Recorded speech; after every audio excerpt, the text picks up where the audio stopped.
In a time of knights and crusades, when power wore armor and kingdoms clashed for glory, a young woman in the quiet city of Assisi lit a fire that would outlast them all. Her name was Clara, a daughter of nobility who chose not riches, but radical poverty, not applause, but hidden silence. Where others saw safety in stone walls, she saw freedom in bare feet and open hands. This is not the tale of a princess, but of a warrior of the spirit. Clara defied her family, the customs of her time, and even the Pope himself, not for rebellion, but for love. A love so burning, so pure, that it created a new way of life, one of prayer, sisterhood, and luminous surrender. In these pages, we will follow her footsteps, from the golden halls of her childhood to the stone cloister of San Damiano, where her soul took flight. This is the story of Clara, the mirror of Francis, the flame behind the veil, and her light still shines.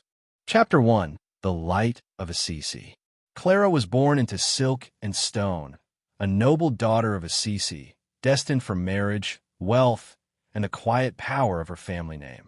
But from her earliest days, there was something in her gaze, something that looked beyond the beauty of the earth and longed for the beauty of heaven. While other girls dreamed of ballrooms and alliances, Clara dreamed of silence and prayer. She would steal moments from feast to kneel in hidden corners, hands clasped, eyes lifted. Her heart pulsed not with ambition, but with yearning for something eternal, something unshakable. And then came the voice that changed everything.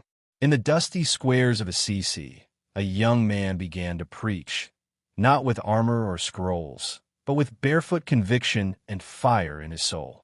His name was Francis, and when Clara heard him speak of Lady Poverty and the joy of surrender, it was as though the wind of God had blown open the door of her soul. She sought him out in secret, drawn not by romance, but by revelation. What she saw in Francis was not a man to follow, but a path to walk, a mirror of the Christ she adored. Her noble family watched with growing unease. A woman of her name was not meant for this, not for torn robes, begging bowls, or radical detachment. But Clara was no longer bound by expectation. She was burning with a different light, and on a moonlit night, beneath the silence of stars, she fled her home, not to escape, but to begin.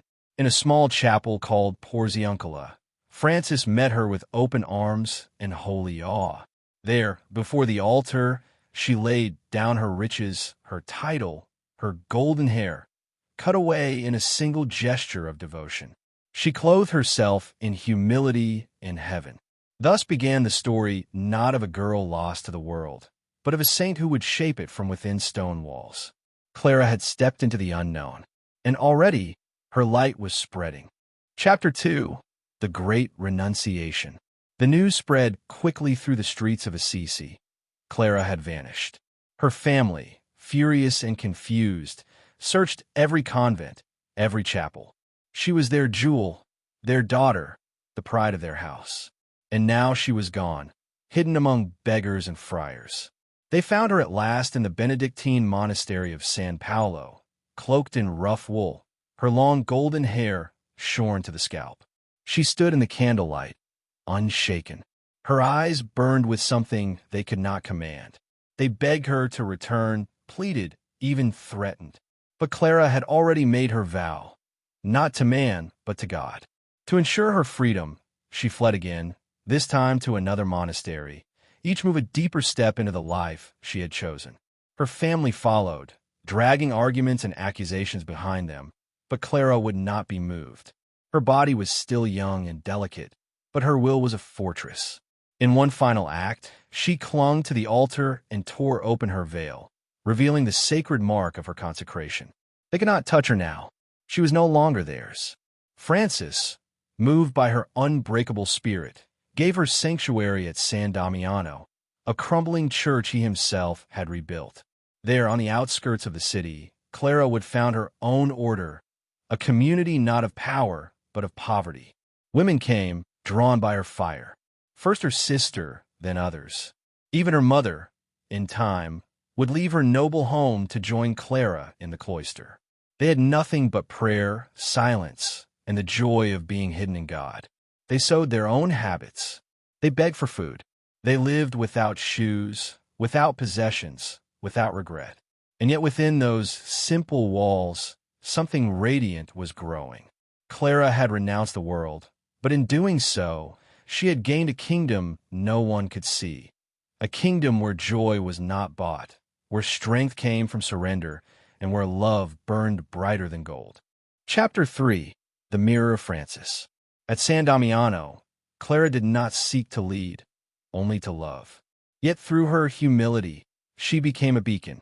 The small band of sisters who gathered around her began to reflect something of the life Francis had begun, but in a new light, gentler, more hidden, yet just as fierce. Francis and Clara were twin flames of the same fire. Where he walked the dusty roads, she kept the flame burning in stillness. Where he preached to crowds, she whispered prayers behind stone walls. They rarely spoke, and yet their souls understood one another in the silence of God. To Clara, Francis was not just a friend, but a mirror of Christ crucified, and she, in turn, became a mirror of him. He called her the little plant of Francis, but in truth, her roots sank deep into the soil of her own grace. When Francis fell ill, it was Clara who nursed him. When his order grew troubled and uncertain, it was Clara who stood firm, holding fast to the original vision. And when he died, barefoot and broken, singing to Sister Death, it was Clara who kept his memory alive, not in stone monuments, but in the way she lived. She refused privilege, even when popes offered it. She resisted compromise, even when cardinals encouraged it. The church admired her, but could not mold her. She had chosen the narrow path and would not widen it for comfort. The poor ladies, as they came to be called, followed her lead. They lived in prayer and silence, dependent only on divine providence. Clara would rise in the night to pray before the crucifix, tears falling like dew on the cold chapel floor. Yet from her came peace that softened the hardest hearts. She asked for nothing, yet became one of the most influential women in the church. Not through position, but through purity. Not through rule, but through radiant example. In a world of noise, she chose quiet. In a world of ambition, she chose hiddenness. And in doing so, she became something rare, a soul so empty of self. God had room to fill her completely. Chapter 4. The Miracle of the Invaders. The city of Assisi slept, but danger stirred beyond its walls. It was a dark night in the year 1240 when the Saracen mercenaries, fierce warriors hired by the emperor, descended upon the valley. Their swords had already spilled blood in nearby villages, and now they marched toward the monastery of San Damiano. The poor ladies had no weapons, no wall strong enough to keep out armies. Only prayer. Panic trembled through the cloister. The sisters looked to Clara, ill, weak, confined to her bed. But her voice was steady. "Do not be afraid," she said. "Christ will protect us." With trembling hands, she asked to be carried to the chapel.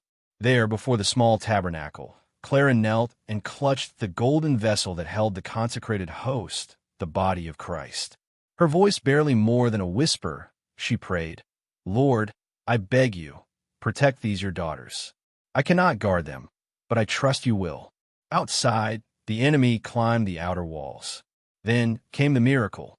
As Clara raised the monstrance toward the invaders, a light burst forth, unseen by her, but not by them. The soldiers froze. A radiant presence met their eyes, filling them with sudden terror.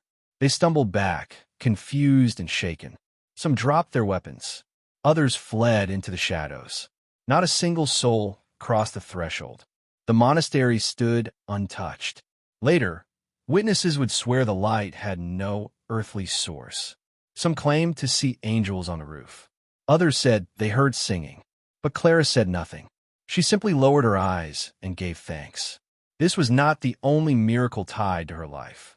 6 sisters were healed at her touch. Bread multiplied to feed the poor. But this night, the night the invaders fled from a fragile, holy woman cradling the Eucharist, became legend. It was not strength of arms that defended San Damiano. It was the strength of faith, the kind that bends no knee but to God, the kind that stands, even in illness, with hands raised, not in fear but in love. Chapter 5. The Final Light. The years passed gently, like petals falling in silence. Clara's body grew weaker, her hair turned to silver, but her soul only burned brighter. Within the cloister walls of San Damiano, she had become a beacon, not of noise, but of presence. Her silence spoke more than sermons. Her gaze lifted others to heaven. Yet the flame, even the holiest, must one day return to its source. It was the summer of 1253. Clara lay on her simple bed, the sunlight streaming through the open shutters like a golden veil. The sisters wept softly at her side, knowing the end was near. But Clara's face shone with peace. She was not afraid.